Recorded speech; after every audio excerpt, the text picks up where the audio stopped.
Bonsoir et bienvenue dans cette nouvelle édition de l'Info Soirée. Nous sommes lundi 31 mai, voici les titres. Mar d'Albert, y a-t-il un troisième cadavre après les 2 corps retrouvés dans la région? La police a entamé des fouilles ce lundi pour tenter de le découvrir. Ces fouilles reprendront demain. Covid-19, le ministère de la Santé lance un appel à tous ceux ayant voyagé à bord d'un taxi dont le chauffeur est positif d'appeler la hotline. Judiciaire, le naufrage du Wakashio aurait pu être évité si le navire n'était pas en pilotage automatique. Et culture, un concours pour un festival international de courts et longs métrages à Maurice, ouvert à tous les réalisateurs du monde à partir d'aujourd'hui.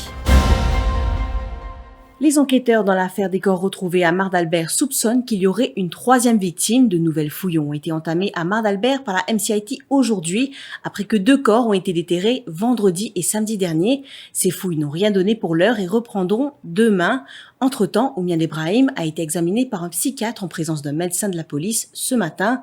Il est soupçonné d'avoir tué Zahira Ramput et Hena Kounjoubiari, toutes deux âgées de 40 ans. Jusqu'ici, le suspect n'a pas encore comparu devant la justice pour une mise en accusation provisoire. Les limiers attendent un rapport sur sa santé mentale. Chez Adjadou, Émilie Payenne.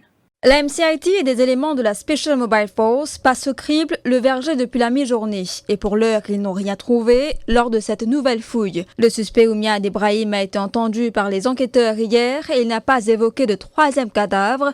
Lors de son interrogatoire, il a démontré des troubles psychiatriques et de ce fait, les limiers n'ont pas voulu prendre de risque pour son inculpation devant la justice. Placé sous surveillance à l'hôpital Brown-Séquard, il a été examiné par un psychiatre en présence d'un médecin de la police et un rapport est attendu sur son état de santé mentale pour décider de la marche à suivre.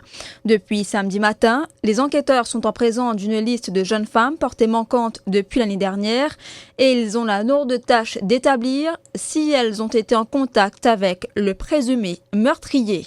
Un chauffeur de taxi de Grandbois testé positif au Covid-19, le ministère de la Santé lance un appel à tous ceux ayant voyagé à bord de son véhicule immatriculé 10-77 février 2019, durant les 10 derniers jours, d'appeler le 89-24. Ils étaient rendus à l'hôpital de Rosebel pour se faire dépister et c'est hier qu'il a appris avoir contracté le virus. Ce quadragénaire qui effectue des trajets vers La Flora, l'hôpital de Rosebel, Candiable ou encore Chemin Grenier, pense avoir été contaminé par l'un de ses clients.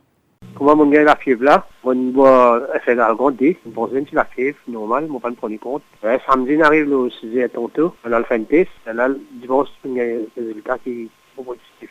Même passage de semaine rien descend dans Viste La Flora, on a bon pour eux nous quitter l'hôpital Rosebel, transfert. Soit Rosebel de village, soit Rosebel, soit man contact tout voyager. Samedi on travaille normal en journée, mon sentiment un petit la fièvre. Et là quand on arrive de tantôt là, on trouve moi on dit mon péguin un petit frère, on est obligé à l'hôpital, madame devant le fin de test, c'était dans le fin de test, c'est là qu'il nous connaît qui m'en a fait. Et après les derniers cas recensés dans le village, Omesh Badja, conseiller de Grandbois, annonce qu'un dépistage massif aura lieu au centre communautaire de Grandbois demain. Avec collaboration nous ban ministre et ministre de la Santé et moi-même comme conseiller village, nous vais faire un appel à tout ban habitant. Demain, mardi le 1er juin, nous pouvons organiser un mass testing PCR à Centre social Grandbois. Nous vais faire un appel à tout ban habitant Grandbois, venir faire le test PCR et garde de distance et suivre tout ban mesures protocoles que le gouvernement met en place. Demain, à peu près, nous prévoyons pour faire un 300 tests. À Grandbois, il y a une place qui s'appelle Carbanane, qui là-bas, qui nous apprend, qui a chauffeur taxi habite là-bas. Et nous pouvons faire un appel à tout ban habitant Carbanane qui reste en voie d'une base des chauffeurs taxi là. Si vous êtes capable de faire des tests PCR, en même temps, nous pouvons passer un appel. Et de nouveaux cas positifs au Covid-19 ont été enregistrés aujourd'hui. Ces 2 patients font l'objet d'un contact tracing et étaient déjà en centre de quarantaine.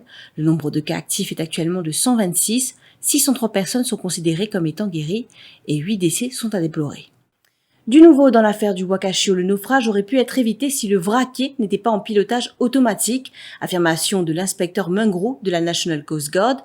Il était appelé à la barre des témoins aujourd'hui dans le cadre des travaux du tribunal d'instruction sur le naufrage du MV Wakashio à Pointe-Desny. D'autres membres de la garde côte nationale et de la police ont également déposé comme témoins Adila Moïtsawar, Shivani Venkatachelam Chinamun.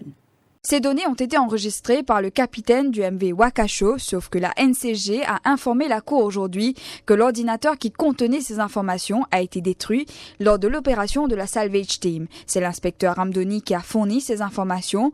Ensuite, il y a eu l'audition de l'inspecteur Mangrou. Il a expliqué que le vraquier naviguait trop vite dans les eaux mauriciennes, soit d'environ 11 nœuds, et que le naufrage aurait pu être évité si quelqu'un avait été à la barre. Autre audition, celle du constable Yagananden Virasormi. Il a expliqué que pour la transcription des VIA recording du navire, cela lui a pris 1 semaine pour tout écouter et 5 mois pour tout retranscrire. Un gilet de sauvetage a été aussi présenté en cours. Il avait été retrouvé à Pointe-Desny par une habitante de cette localité. Après enquête, il a été déterminé que ce gilet provenait d'un catamaran qui s'était retrouvé en difficulté à Pointe-Desny. Nous retrouvons après cette courte page de pub.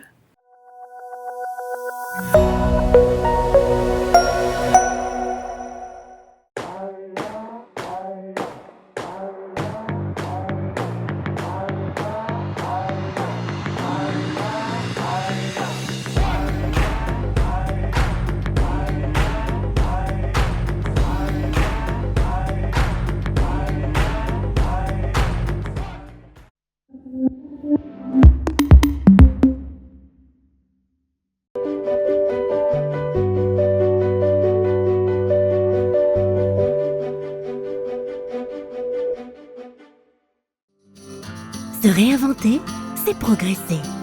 Progresser, c'est vous offrir ce qu'il y a de meilleur, mais aussi pour un lendemain meilleur.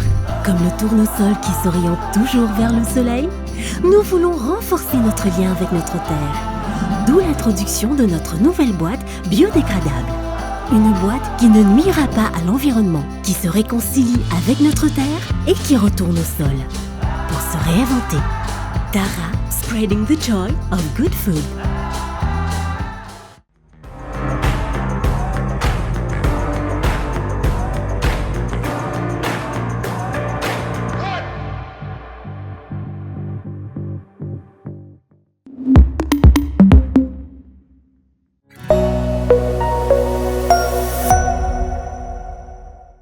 Le secteur du textile face à un manque de main-d'œuvre en raison d'une hausse du nombre de commandes. Le ministre du Développement industriel s'est attardé sur cette situation lors d'une conférence de presse ce lundi, axée sur l'exportation. Sunil Bola explique qu'il y a beaucoup d'acheteurs qui se tournent vers Maurice avec la Covid-19 qui affecte l'Inde actuellement. La capacité de production habituelle est la même, sauf que pour assurer les commandes des nouveaux acheteurs, il faut plus de main-d'œuvre, explique le ministre. Le ministre précise également que 2000 travailleurs étrangers seront déjà retournés dans leur pays. Et là, comme au Pécozao, l'Inde qui est très très affectée et qui est un grand fournisseur et exportateur, beaucoup de textile et l'habillement, et il y a beaucoup de bailleuses qui peuvent gagner des difficultés. Donc, une bonne partie de ces bailleuses-là tourne vers l'île Maurice. Le gros problème de Maurice maintenant, c'est pas parce qu'il y a un service, ça m'a commande là. Parce que la capacité, il reste les mêmes. Et un des gros problèmes que nos opérateurs peuvent faire face, c'est le manque de travailleurs. Quelque temps de cela, le secteur finit comptabiliser qu'il y en a 2000 travailleurs étrangers qui finissent à aller et qui ne pas finissent remplacer. Nous comprenons le problème parce que le gouvernement prend toutes les précautions en ce qui concerne pour amener les travailleurs. Bon, finalement, une représentation de la part principalement de mon opérateur, mais aussi MEXA et le High Level Committee, High Powered Committee, peut étudier toute la question parce que nous avons un gros problème de main-d'œuvre. Et ces chiffres concernant les exportations au premier trimestre, elles s'élèvent à 9,43 milliards de roupies, soit une baisse d'1% comparée à la même période en 2020. Parlons de culture et du 7e art maintenant. C'est aujourd'hui que le soft launch du Far International Film Festival a eu lieu. Des réalisateurs mauriciens et une compagnie internationale ont conjointement produit cet événement.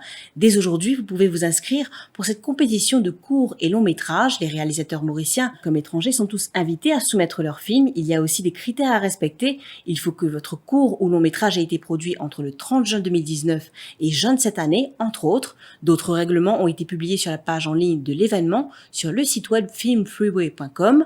La date finale pour soumettre vos projets est le 30 novembre prochain.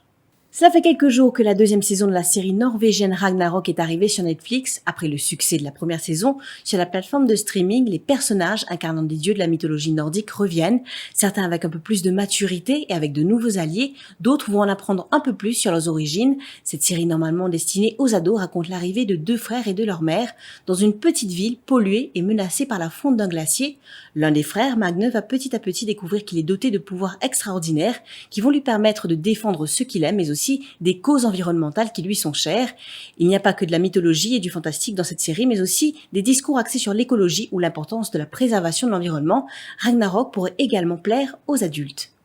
Et d'autres sorties de séries sont également très attendues, celle de la première partie de la saison 6 de Vikings, prévue pour le 5 juin, et la deuxième partie de la première saison de Lupin avec Omar Sy, prévue pour le 11 juin prochain. Et pour les abonnés de la plateforme Disney+, vous aurez l'occasion de découvrir la nouvelle série de l'univers Marvel, Loki, le 9 juin prochain.